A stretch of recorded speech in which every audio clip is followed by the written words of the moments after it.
સ્વામિનારાયણનગરથી ગાંધીનગર સુધીનો જામનગરમાં જે ડીપી રોડ છે એ જામનગર મહાનગરપાલિકા દ્વારા ખુલ્લો કરાવીને 12 મીટરની પહોળાઈ કરવા માટે અને 3.5 કિલોમીટરની લંબાઈનો આ ડીપી રોડ બનાવવા માટેની જે વચ્ચે જે રહેણાંક મકાનો અને કોમર્શિયલ મકાનો જે આવે છે એ ડિમોલિશનની કામગીરી ગઈકાલથી તે શરૂ કરેલી છે.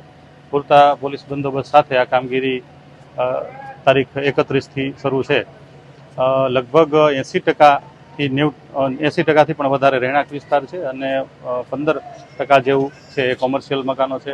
મોટાભાગનાને અગાઉથી જે સૂચનાઓ આપવામાં આવેલી નોટિસો તો બહુ પહેલાં આપવામાં આવી, સૂચનાઓના આધારે ઘરવખરીનો સામાન ખાલી છે અને અત્યારે અમારી અલગ અલગ 6 ટીમો પૂરતી મશીનરી હિટાચી સાથે કામગીરી કરી રહી છે અને જે આ ડીપી રોડથી જામનગરનો વિકાસ થવા જઈ રહ્યો છે એમાં લોકોનો સહકાર પણ ઉડીને આંખે વળગે એવો છે. લોકો સ્વૈચ્છિક રીતે ઘરવખરી ખાલી કરીને અત્યારે સાથ સહકાર પણ આપી રહ્યા છે અને આગામી 2 દિવસમાં લગભગ તમામ ડીપી રોડમાં જે આવતી અડચણો છે, જે બાંધકામો છે એ દૂર કરવાની અમારી ધારણા છે.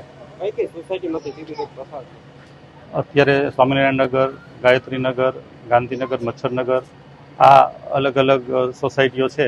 3.5 કિલોમીટરની લંબાઈ છે એટલે ઘણી સોસાયટીઓ આવી જાય છે. એમાં આ કામગીરી ચાલુ છે અત્યારે.